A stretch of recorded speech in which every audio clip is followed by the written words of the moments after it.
اس کی بیٹی نے کہا ٹھیک ہے، اس کو اندر بلا لاؤ۔ جب وہ اللہ والے اس گھر میں آئے تو دیکھا کہ سردار زہر کے درد سے تڑپ رہا ہے، اپنی ٹانگ کو بار بار بستر پر پٹک رہا ہے۔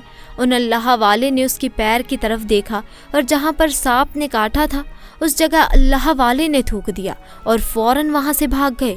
اس کے سارے سپاہی اور اس کی بیٹی حیران ہو گئے کہ یہ کون دیوانہ سا آدمی تھا جو کمرے میں اس طرح چلا آیا اور علاج کرنے کی بجائے اس جگہ پر اس نے تھوک دیا جہاں پر سانپ نے کاٹا تھا۔ اس کو کوئی بھی گرفتار نہ کر سکا۔ اس کی بیٹی غصے سے تلملا رہی تھی کہ اس نے تو گستاخی کی ہے۔ اس نے کہا چلو کوئی بات نہیں، اس تھوک کو صاف کرو، میں ابھی اسے گرفتار کرواتی ہوں۔ لیکن جیسے ہی حکیم تھوک کو صاف کرنے کے لیے رومال پکڑتا ہے تو وہ حیران ہوتے ہوئے رک گیا۔ اس نے انگلی سے تھوک کو سانپ کے کٹنے والی جگہ پر اچھی طرح سے مل دیا اور اس کی بیٹی کہنے لگی یہ آپ کیا کر رہے ہیں؟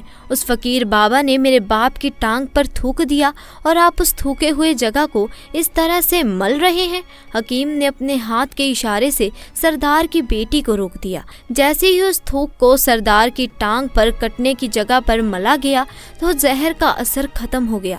جو ٹانگ کاٹنے کے قابل تھی وہ ٹانگ پہلے کی حالت میں آ گئی۔ جو ٹانگ پوری نیلی ہو چکی تھی اب وہ اصل رنگ میں آ گئی تھی۔ اور جب وہ قبیلے کا سردار ہوش میں آیا تو حیران ہو گیا۔ جب اسے بتایا گیا کہ ایک فقیر بابا کی تھوک کی وجہ سے آپ ٹھیک ہوئے ہیں تو اس نے کہا ارے بھائی وہ تو ہمارے لیے مسیحا ہے، تم لوگوں نے اسے جانے کیوں دیا؟ جاؤ انہیں لے کر آؤ، انہوں نے تو ہم پر بہت بڑا احسان کیا ہے اور ہم اس کا احسان ضرور چکائیں گے۔ اس کی بیٹی جو خاموشی سے اپنے باپ کو دیکھ رہی تھی اس نے کچھ نہیں کہا۔ گاؤں کے سردار کے کہنے پر سب سپاہی ان اللہ والے کو ڈھونڈنے کے لیے نکلے۔ وہ لوگ چاروں طرف پھیل گئے لیکن کہیں بھی ان کو اللہ والے نہیں نظر آئے۔ پھر جب سپاہی جنگل میں داخل ہوئے تو وہاں ایک درخت کے نیچے ایک آدمی کو عبادت کرتے ہوئے دیکھا۔ وہ غور سے اس اللہ والے کو دیکھ رہے تھے کہ یہ کیا کر رہے ہیں، یہ کس طرح کی عبادت کر رہے ہیں، اور ہم لوگ تو اپنے بتوں کے آگے ہاتھ جوڑتے ہیں اور یہ نہ جانے کس طرح کا سجدہ کر رہے ہیں۔ خیر عبادت کے بعد فوراً اللہ والے کو پکڑ لیا گیا اور گاؤں کے سردار کے سامنے پیش کیا گیا۔ وہ کہنے لگا آپ کون ہیں اور کہاں سے آئے ہیں؟ سب سے پہلے تو گستاخی کی معافی چاہتا ہوں کہ میرے لوگوں نے آپ کی بہت بے عزتی کی، لیکن آپ کی وجہ سے ہی آج میں زندہ ہوں۔ ہم گنہگاروں کی آنکھ آپ کو پہچان نہ سکی، اسی لیے میں معافی چاہتا ہوں اور آپ سے درخواست کرتا ہوں کہ آپ میری طرف سے یہ قیمتی لباس یعنی کہ کپڑے اور یہ گھوڑا قبول کیجیے۔ اللہ والے نے مسکرا کر اس کی طرف دیکھا اور بولے اچھا یہ گھوڑا اور لباس بہت قیمتی معلوم پڑ رہا ہے۔ دیکھیے میں اس لباس کو پہن کر گھوڑے کے لیے گھاس کاٹوں گا تو اچھا نہیں لگوں گا۔ گاؤں کے سردار نے کہا آپ فکر نہ کریں، آپ کے گھوڑے کے ساتھ نوکر بھی دیے جائیں گے۔ اللہ والے نے کہا اتنے مال و دولت اور نوکر کے ساتھ میں اکیلا رہوں گا؟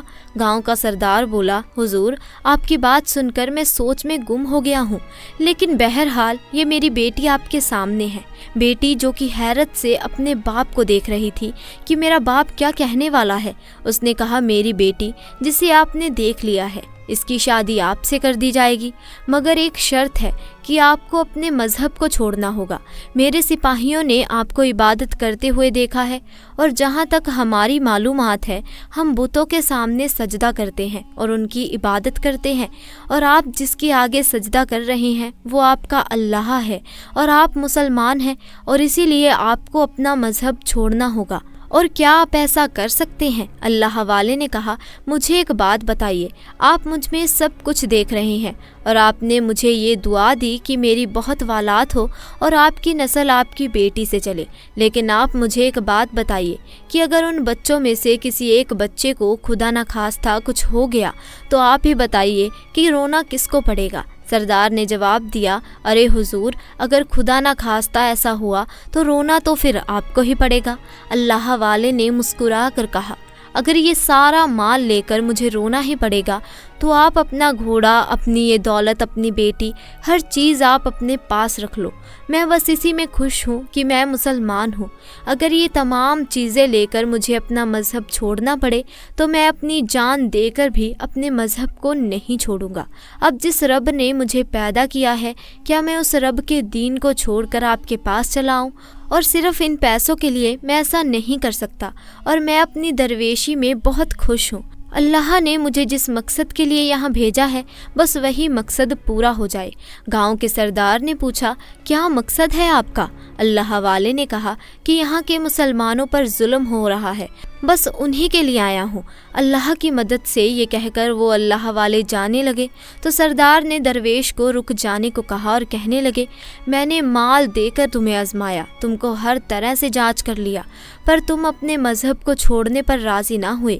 اگر تم یہی سب کرنے آئے تھے تو تمہیں کسی بات کا ڈر نہیں ہے کیا تم نہیں جانتے ہو کہ ہم کتنے طاقتور ہیں، اور ہماری بیٹی اپنے عمل میں اتنی ماہر ہے کہ تمہیں یہیں کھڑے کھڑے جنگلی جانور بنا سکتی ہے۔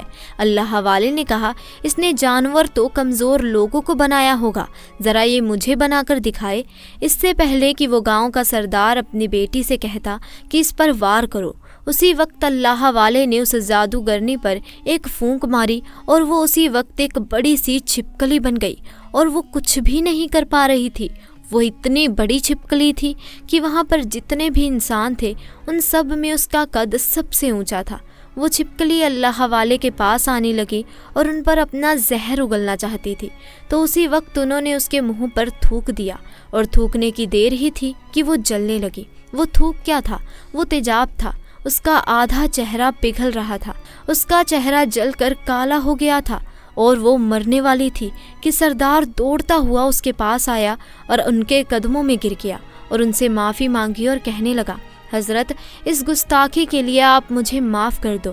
میں سچ میں آپ کو بہت ہی کمزور سمجھتا تھا اور آپ کے مذہب سے آپ کو ہٹانا چاہا۔ اگر میری بیٹی ٹھیک ہو جائے گی تو میں سچ کہتا ہوں کہ میں یہاں جتنے بھی لوگ موجود ہیں یہ پوری بستی مسلمان ہو جائے گی۔ اللہ والے نے کہا کہ ہم تمہیں اپنے دین میں شامل کرنے کے لیے نہیں کہہ رہے ہیں، بلکہ تم لوگ جو ہمارے مسلمان بھائیوں پر ظلم کرتے ہو اس ظلم کو ختم کرنے کے لیے آئے ہیں، کیونکہ ہمارے دین میں جبر نہیں، ظلم نہیں۔ اگر تمہاری بیٹی انسان بن کر سدھر جاتی ہے تو اس کو اس کے اصلی حالت میں لانے کے لیے میں خود اللہ سے دعا کروں گا۔ وہ سردار کہنے لگا، ہاں، میری بیٹی اپنی اصلی حالت میں آئے گی تو کسی پر کوئی ظلم نہیں کرے گی، بلکہ میں دل سے معافی چاہتا ہوں کہ میری بیٹی نے جو کچھ بھی کیا اب آئندہ یہ کوئی بھی کالا جادو، کوئی بھی عمل نہیں کرے گی، اور کسی مسلمان پر یہ کوئی بھی ظلم نہیں کرے گی۔ بس آپ اس کو دوبارہ سے انسان بنا دیجئے۔ اللہ والے نے اس چھپکلی پر دوبارہ سے پھونک ماری تو وہ انسان بن گئی اور اللہ والے کے قدموں سے لپٹ گئی اور کہنے لگی کہ مجھے معاف کر دیجئے، میں نے اپنے آپ کو بہت ہی طاقتور سمجھا تھا۔ اس لڑکی کا آدھا چہرہ کالا ہو چکا تھا۔